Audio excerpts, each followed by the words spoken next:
Bienvenidos to Merendiando. Today is an awesome day because we had the honor to interview Wilson Pico. He's an amazing artist, a choreographer, a dancer, a maestro, and a director. He is considered the pioneer of contemporary dance in Ecuador. It's an amazing honor to be able to speak with him. So listen to this. We're just going to let the conversation speak for itself. But heads up, this episode is in Español, in Spanish. Also, a shout out to Ave Maria Latin Cafe and Groceries for the amazing food that we enjoy all together with the beautiful, amazing Wilson Pico. If you haven't checked them out, it's a bodega in the annex. You gotta go there. Ave Maria Latin Cafe and Groceries. Now sit back, get a little snack, and enjoy. Bienvenidos a Merendiando. Y hoy tenemos a alguien maravilloso, Wilson Pico, coreógrafo, bailarín, maestro, director, considerado como el pionero de la danza contemporánea ecuatoriana. Bienvenido. Gracias, y estoy aquí para conversar con ustedes, que para mí son en este momento el puente que me permite llegar a la comunidad latina y a la comunidad nativa de este país y a la comunidad urbana de este país, y por eso estoy aquí contento de compartir con ustedes. Y dinos, ¿qué te trae a Toronto esta vez? ¿Porque es la segunda o cuántas veces has estado en este país? He estado 3 veces. La primera vez fue hace 20 años y bailé en Toronto en un teatro pequeñito que no recuerdo el nombre. Esta invitación fue hecha por 2 amigas ecuatorianas residentes y que estaban interesadas de proyectar mi trabajo. No fue fácil hacerlo, pero fue el comienzo de las próximas venidas. El año pasado fue la segunda vez y esta es la tercera vez. En el año pasado, gracias a Luna Theater, a su directora Beatriz Pisano y a todo su equipo de trabajo, que me permitió llegar. Fue como llegar por primera vez porque tenía las condiciones, tenía la capacidad, digamos así, de mostrar el trabajo a un número muy significativo de espectadores. En esta tercera oportunidad hemos venido, y cuando digo en plural lo digo porque siempre viajo con mi hijo, que es hip hopero, grafitero, y otras cosas. Pero además de eso me acompaña en las luces y sonido. O sea, él es el que me cuida desde afuera, cuida todos los detalles para que el espectáculo salga lo mejor posible. Hemos venido, como decía, por tercera vez, en esta ocasión invitados al festival de la ciudad de Kirchner. Ahí tuvimos 2 funciones muy lindas. Todavía apenas cierro los ojos, miro y puedo escuchar los aplausos de la gente, alguna gente de pie, y creo que el mensaje de las danzas pudo llegar donde siempre quiero que llegue, al corazón y a todo el cuerpo de los espectadores. Y luego de Kirchner hemos regresado a Toronto otra vez gracias a una invitación de Luna Theater para colaborar en un montaje que ellas están realizando, creo que para enero. Sí. ¿Y este festival en Kitchener se llamaba Impact Festival? Sí, claro. Y ahí el director Majdi Majdi, él me vio aquí en Toronto y se emocionó muchísimo y dijo, yo quiero que usted venga a mi festival. Y bueno, cumplió la palabra, estoy aquí. Y el mismo Majdi me conectó con un festival en Montreal, North Festival creo que se llama, y que ya está realizándose y a mí me toca bailar el 22, la próxima semana, el martes ya voy a estar bailando y luego de esa presentación ya regreso a mi país, Ecuador, a mi ciudad, Quito. Wow. Ok, y estás trabajando con las mujeres en los solitudes, las soledades, y ¿en qué están trabajando ahorita contigo?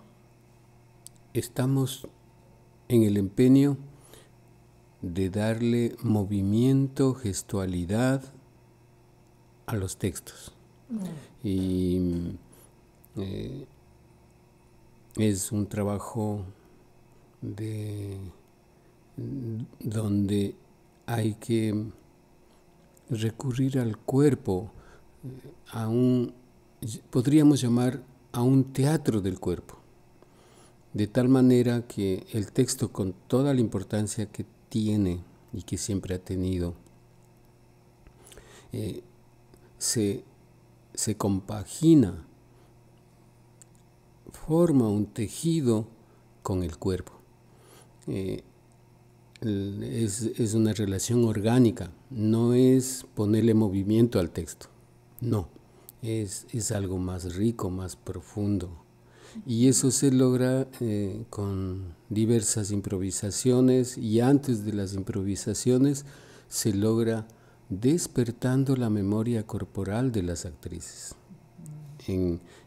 Desde el primer momento que empezamos el calentamiento, en la preparación del cuerpo para que luego se exprese, y yo pongo énfasis en la memoria. Puede empezar por las manos, luego seguir a los codos, a los hombros, al cuello y la cabeza, al torso, a las caderas, a las rodillas y a los pies. Entonces, cuando esa memoria, que incluso son diferentes, lo que me pasó en mi vida, desde cuando nací del vientre de mi madre, el hombro derecho puede tener una historia diferente al del izquierdo. Aunque vayan juntos en el cuerpo, una mano es muy diferente porque esa mano se quemó por algún accidente y no la otra. Esas diferencias le convierten al cuerpo en un instrumento notable de significaciones importantísimas que a veces se pasan por alto. Calentar el cuerpo no es subirse a una máquina estática, una bicicleta estática y darle, pedalear hasta uno cansarse y sudar. Sirve, pero igual es muy limitado. Estamos hablando de otro acercamiento al cuerpo. Y eso es lo que estamos haciendo, y es fascinante. Sí.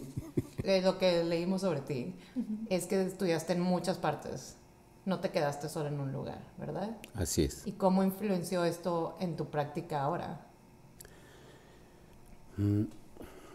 Yo creo que practico un oficio experimental.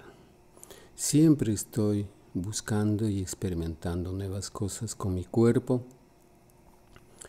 y cuando tengo un grupo, hago que cada persona asuma su responsabilidad de descubrir su cuerpo. Por eso muchas veces, por muchos años, yo he puesto el nombre a mis talleres, el lenguaje personal de danzar. Es así como se llaman mis talleres. Para noviembre, diciembre y enero está programado un taller en Quito, y a los años que vuelvo a cambiar el nombre y ahora le puse otro modo de aprender. Bueno, Puede ser tantas cosas. entonces, ¿cómo llegué a esto? Caminando por dos vías, digamos. Empecé haciendo ballet clásico, aunque no parezca. Los radioescuchas, no sé si me pueden ver, pero en todo caso, si me hubiera quedado en el ballet clásico ya no estuviera hablando aquí, ya hubiera abandonado la danza, porque siempre se ha pensado que el ballet tiene una carrera muy corta, el bailarinas ya se están retirando a los 40, 50 años máximo, ¿no? Yo acabo de cumplir 70 años de vida y 53 de práctica de danza. La vida me mantiene con vitalidad, por lo cual doy gracias cada día que empiezo a practicar. Doy gracias por dos cosas. Una, agradezco el espacio donde estoy trabajando, sea grande, chiquito, porque a veces me toca ensayar moviendo la cama del hotel.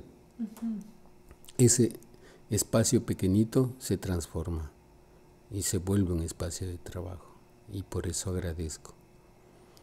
Y agradezco porque exista todavía energía en mi cuerpo para seguir experimentando el movimiento. Siempre lo hago.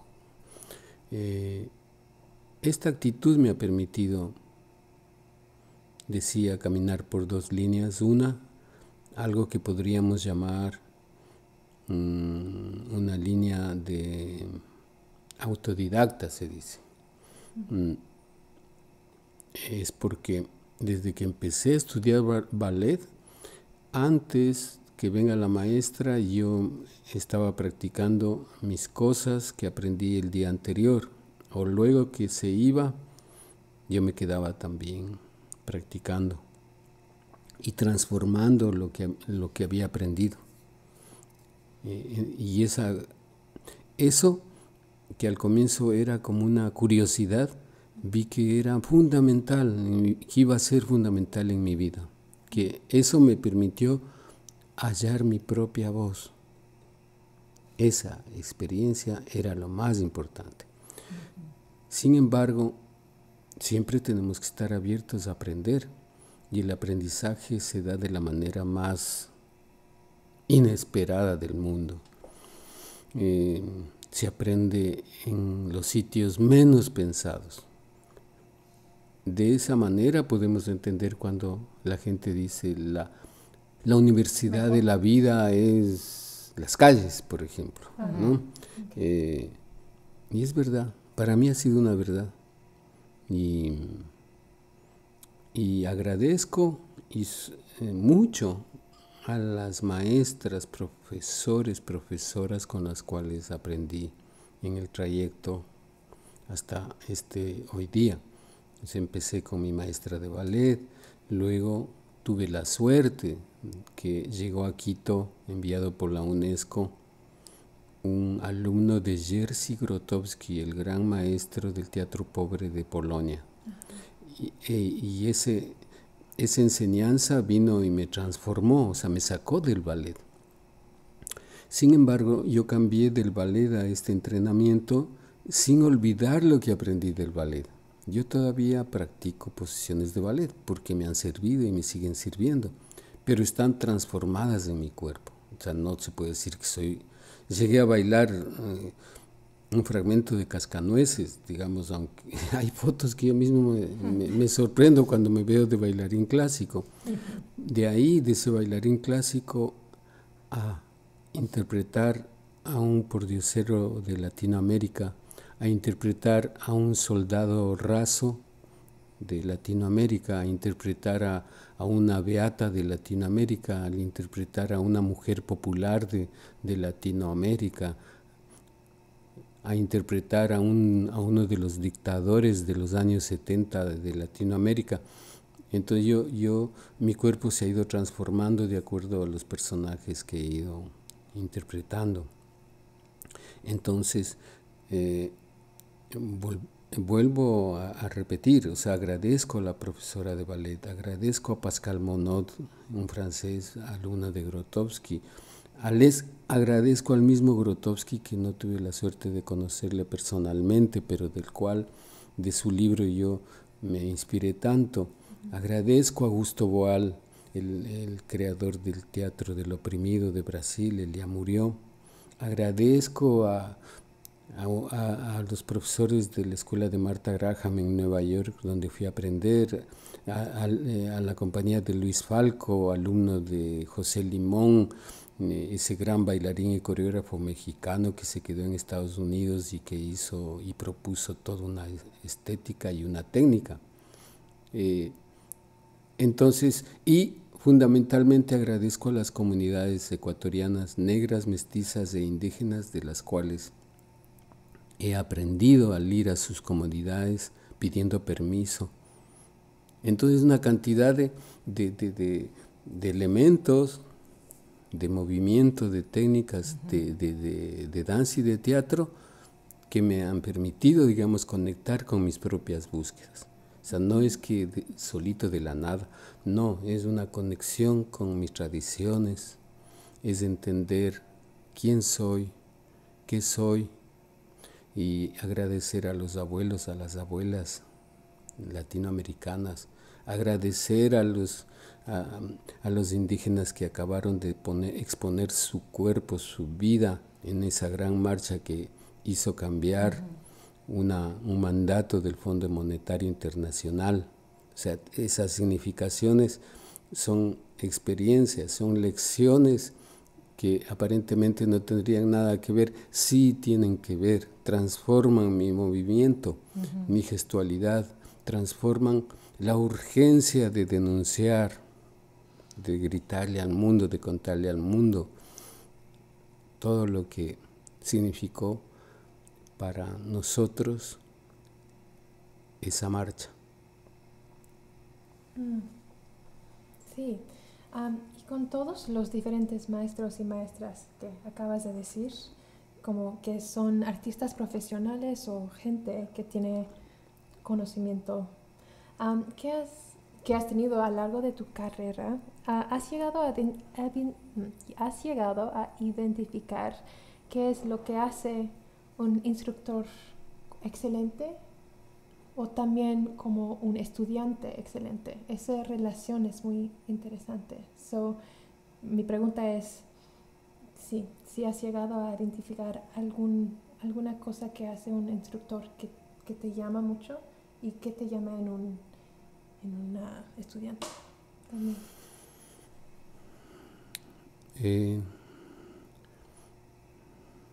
Estoy pensando en el maestro francés, que aparentemente al comienzo creíamos, los que trabajamos con él, que era como injusto y duro, porque cuando le preguntábamos decía, no sé, busca. Yo no sé, busca, solamente busca y dale, solamente, ya no nos acercábamos a preguntar, pero porque era la misma respuesta. Y no tenía compasión. Y todo eso que nos parecía duro, ahora lo entiendo que era una lección. Y al otro lado puedo pensar en Catherine Dunham, un seminario que fue como un regalo de la vida. Era la primera vez que yo salía del país a Caracas, Venezuela, 1974. Y ella estaba dando uno de sus últimos talleres antes de morir. Y tendría ella unos 85 años. Y lo que aprendí de ella fue, ella era todo lo contrario, no era dura, era tremendamente cariñosa y de una gran capacidad de afecto. Es también un camino, sin por eso decir que era débil. En ningún momento era débil. No se confundía el afecto, la ternura de enseñanza que ella tenía. Son maneras que tienen las personas de enseñar. Mi misma profesora de ballet, o sea, era muy dura conmigo. Me mandaba atrás, ¿no? Con dureza. No me quería. Luego cambió al ver mi dedicación, pero al comienzo era como para salir corriendo. Entonces uno se va topando en la vida con profesores que pueden incluso no ser tan buenos, pero si uno está atento, puede sacar provecho. Y lo importante es no doblegarse ante situaciones duras, y también ante situaciones, doblegarse también es cuando uno puede recibir un elogio y hay que saber ubicar el elogio en el sitio correcto. De eso también yo me he cuidado, o sea, porque afortunadamente se ha escrito mucho sobre mi trabajo en muchos países, ¿no? Pero cuando yo recibía un elogio que a veces he considerado un poquito exagerado, es cuando más he estado atento y cuando más he doblegado mi trabajo. Doblegar quiero decir, he vuelto a trabajar con más atención, incluso cuantitativamente más, para para uno mantener el equilibrio y que la observación sea a veces puede haber hay observaciones que pueden tener malas intenciones, y la única manera de avanzar es no perder el equilibrio. Y en la condición de alumno,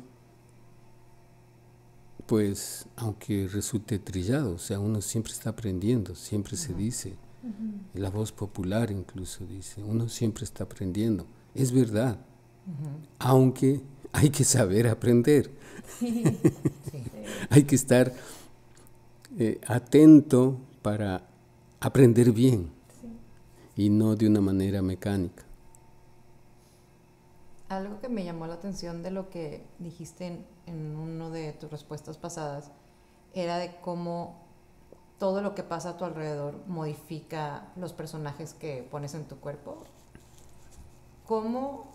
Yo quiero saber cómo decides cuál es tu siguiente pieza. O sea, ¿es basado en lo que está pasando a tu alrededor o una curiosidad tuya? ¿Cómo creas tu trabajo? Muy buena pregunta, porque no es fácil responderla.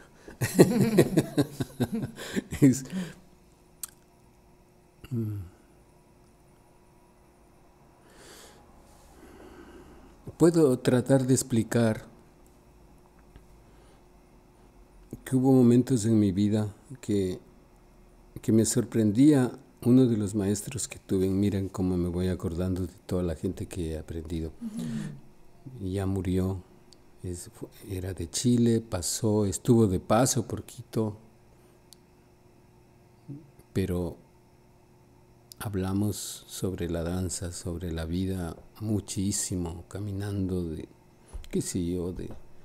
una ciudad de Quito que en ese tiempo era tranquila. Estoy hablando de los años 1972, y caminábamos, hablábamos, no es exageración, hablábamos 4 o 5 horas seguidas caminando por las calles de Quito, de 12 de la noche a 5 de la mañana. Entonces,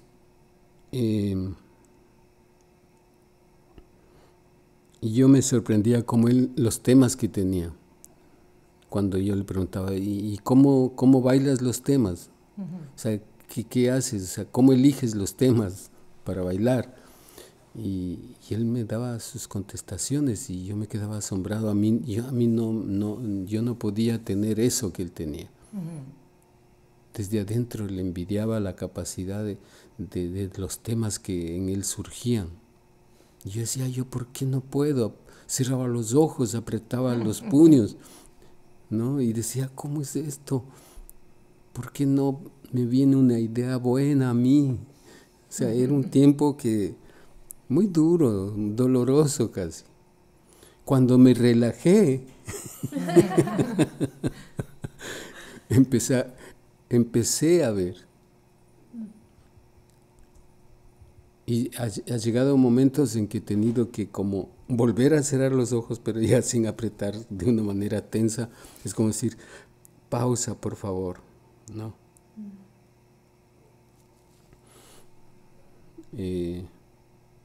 Hoy ya no me preocupo de los temas, pero cuando tengo una idea lo apunto, y esa idea si puede ser que siga y se concrete después de 3, 4, 5 años, puede concretarse hasta 8 años. Yo tengo siempre mi agenda que llevo, en mi casa tengo ya como 100 agendas, digamos, ¿no? Entonces digo, ¿qué pasaba en tal año? Cojo esa agenda, sí, ahí he escrito yo lo que comí tal día, la película que vi, algo que me llamó la atención, salió un hombre corriendo, no sé por qué, o sea, entonces decidí apuntar las cosas más aparentemente sin significación. Entonces, aquí ha estado algo que me llamó la atención, como para un tema, esto puede ser que sea un buen tema para bailar.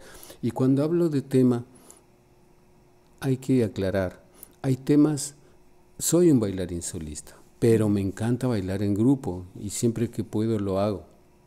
Entonces, los temas no todos son para solistas, ni todos son grupales. Uno tiene que tener el tino de decir, esto queda mejor en dúo, en trío, en solo o mejor en grupo. Luego de elegir el tema, también viene esto que he descubierto, que es interesante, ubicar el tema, cómo puede salir mejor. Ahora podríamos incorporar, antes no era muy común, decir, este tema va a salir mejor incorporando un video. Esto puede salir mejor con texto, esto no con texto, esta danza puede salir mejor sin música, con música. Entonces, para dar un ejemplo, 1978, Distrito Federal Mexicano, unos 78, sí, 78. Unos compañeros argentinos vivían en México y estaban viviendo perseguidos por la Junta Militar de Videla. Entonces ya nos conocíamos y me dijeron, Wilson, vamos a hacer un acto en contra de la Junta. Por favor, ¿quieres bailar? Claro, por supuesto, sí. Y me dieron la fecha, había como 20 días. Y yo tenía suficiente repertorio para bailar cualquiera de mis danzas, pero dije, voy a bailar algo inspirado en los dictadores, no solamente en Videla, sino en todos los otros dictadores. Y ahí nació el hombre de las medallas. En esa ocasión. Entonces, yo no sabía que iba a ser el dictador. No sabía. Pero bastó que me venga esa invitación y todo mi rechazo a la violencia de las dictaduras estaba a flor de piel. Entonces me puse a hacer la danza. Incluso los sonidos que acompañaron a la danza fueron muy buenos, porque en ese momento coincidió una parada militar en México y con la grabadora de cassette, en ese tiempo grabamos los cascos de los caballos. Luego necesitaba cuando sueña el dictador y se levanta de una pesadilla porque el pueblo le está justiciando, decía, y quiero aquí unos ruidos como que le estuvieran matando a un chancho, ¿no? Y no sabía cómo hacerle que le maten al chancho, digamos, para tener esos gritos desesperados. Entonces un actor chicano que nos conocimos y estábamos viviendo en Cuernavaca, me dice, agárrale de las orejas y verás. Entonces hicimos eso, tuvimos los ruidos del chancho, ¿no? Y fui armando yo mismo la pista.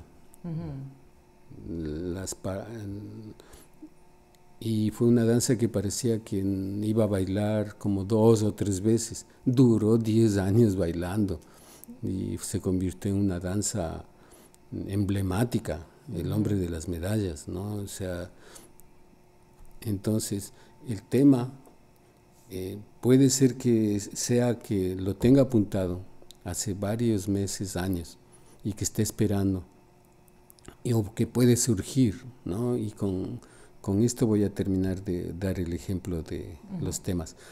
El otro tema fue que estaba en Bogotá dictando un taller y salí a caminar un domingo como ahora, tan lindo el clima, y fui al mercado del Piojo donde venden cosas de segunda mano para visitar, a ver, y veo colgado un vestido de novia. Esto pasaba hace 25 años en Bogotá. El traje de novia me llamó tanto la atención, digo, ¿quién sería que vendió el traje de novia y por qué? Por favor, ¿cuánto cuesta ese? 9,000 pesos. Digo, le doy 6. No. Bueno, 7. Ya. Entonces me vendió en 7 y era la primera venta que hacía. Se santiguó con el dinero que le di y se quedó contento el hombre, y yo me regresé corriendo al lugar donde estaba ensayando y le pedí al portero, ábrame, necesito trabajar, y empecé en ese momento a trabajar. Me puse el vestido de la novia y empecé. Era una cosa increíble, o sea, era todo lo que hacía me parecía tan lindo, o sea, me revolcaba con el vestido, sentado, acostado, corría con el vestido, y empezó poco a poco a hacerse la danza desde ese momento, hasta que pasó yo creo que 3 meses, creo, y me fui inventando la historia. Era la historia de una mujer que se había quedado esperando a su amado, y los años pasaban y le llega la vejez, y guardando las cartas en un atadito, ¿no? Y al final, les cuento el final, entonces coge el atadito y bota en la mitad del escenario las cartas, les bota, y luego, viendo a los lados para que nadie le vea, vuelve a coger las cartas, las lee, las bota, 1, 2, 3, la tercera carta la toma, siempre viendo que nadie le vea, se vuelve a guardar entre los senos una de las cartas, ¿no? Luego ya se retira a seguir cosiendo, se sienta y empieza a coser, y la aguja salía del trapo que cosía y volvía a entrar, y las manos se dirigían al sitio del corazón, y la aguja que entraba al corazón le cerraba al corazón y le iba cerrando, y mientras eso pasaba la luz va bajando, y se llamó No vía el tiempo. Entonces así surgen los temas. Trabajaste en un libro con tu hija llamado El Cuerpo Festivo, de personas escénicos en 12 fiestas populares del Ecuador. Y mi pregunta es, ¿por qué decidiste trabajar en este libro, en este tema, y qué encontraste en el proceso? Las cosas se fueron dando favorablemente. ¿En qué sentido? yo no sabía que mi hija se iba a dedicar a la antropología. Y ella ya se graduó, empezó a trabajar. Creo que un proyecto anterior a Cuerpo Festivo que hizo ella era recoger algunas comidas populares que se estaban perdiendo en el Ecuador. Y salió un libro respecto a eso. Por mi parte,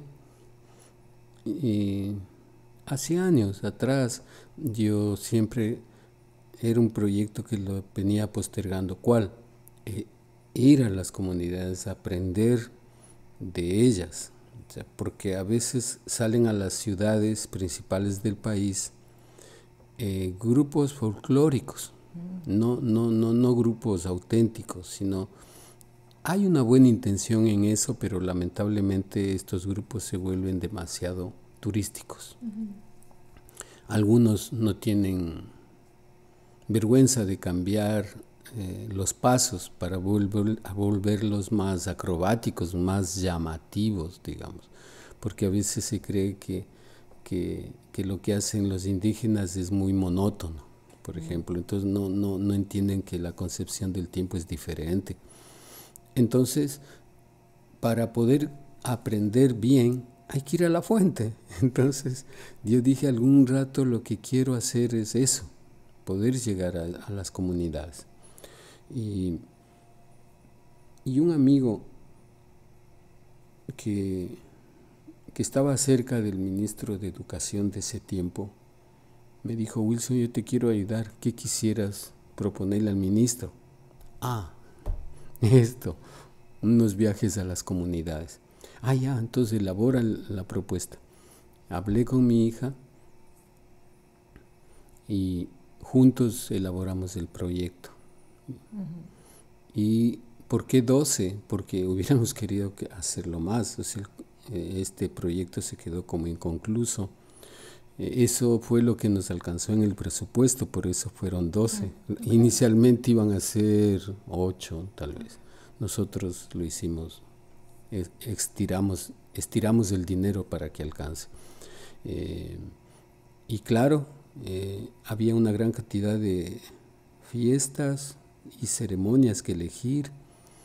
Juntos elegimos las que eran más convenientes al presupuesto. O sea, no fuimos, por ejemplo, a la Amazonía porque no alcanzaba el presupuesto, porque no íbamos solo los dos éramos los directores del proyecto con Amaranta. Ella dirigía a otra etnógrafa, ella también estaba en conexión con los que iban a hacer el video, los que iban a captar el sonido. Entonces éramos 8, llegábamos a veces a 10 personas que íbamos. ¿Y cómo ir? Antes había que pedir permiso, y eso era una condición, sobre todo de mi hija, que tiene un alto respeto a las comunidades, y entonces había que pagar un doble pasaje, en fin, pero no fue fácil, O sea, sacar ese libro y esos videos fue un trabajo de una disciplina y de una fe y de un amor a lo que hacíamos, pero que logramos hacerlo, ¿no? Y hay una cosa que contarles también, que en las comunidades nos miraban con recelo, porque cuando les preguntábamos, ellos decían: siempre vienen gente y nos dicen que van a regresar a entregarnos las fotos, y nunca vienen. Entonces nuestro propósito fue, apenas tuvimos editados los libros y los videos, quienes recibieron primero fueron las comunidades, para sus bibliotecas o para las mamas, los taitas, eran los primeros que les íbamos a agradecer por el conocimiento que nos habían proporcionado, y no podían creer que habíamos regresado, las diferentes comunidades, ¿no? Entonces quedamos de amigos, se entabló una relación muy, muy, muy bonita. Entonces ese proyecto a mí me superó lo que yo mismo me había imaginado, ir ir solamente a mirar. Claro que fui a mirar, pero también fui registrando y se enriqueció con la dirección de Amaranta. O sea, fue muy, muy bello. Hablaste también de videos. ¿Hay una manera de ver ese videos? Sí. Hace como 3 años o 4 decidimos ponerlo lanzarlo a la red, para que vimos que era importante que la gente lo mire, ¿no? Queríamos recuperar lo invertido, tal vez vendiendo, pero ese proyecto se iba alargando, no teníamos fondos para pagar una nueva edición del libro o de los videos, y por lo menos los videos están de una manera gratuita en la red. Pueden ubicarlo como Cuerpo Festivo. Okay. Y también buscan el libro, por favor, porque suena muy interesante. Sí. También. ¿Qué es bailar para ti? Es una experiencia que rompe mi cotidianidad y me permite entrar, como casi siempre bailo personajes, entonces tengo que decir, me permite entrar en la vida de ese personaje que voy a bailar. Y eso es muy interesante hacerlo. Muchas gracias por estar aquí con nosotros. Sí. Esta conversación fue, yo creo personalmente para nosotros, maravillosa. Yeah. Eres increíble. Muchas, muchas gracias por estar aquí. Bueno, para mí también es un momento agradable, lindo. No me esperaba esta conversación tan fluida, fresca, y me ha dado luz, me ha dado fuerza, y estoy feliz de haberles conocido. Muchísimas gracias por decir eso.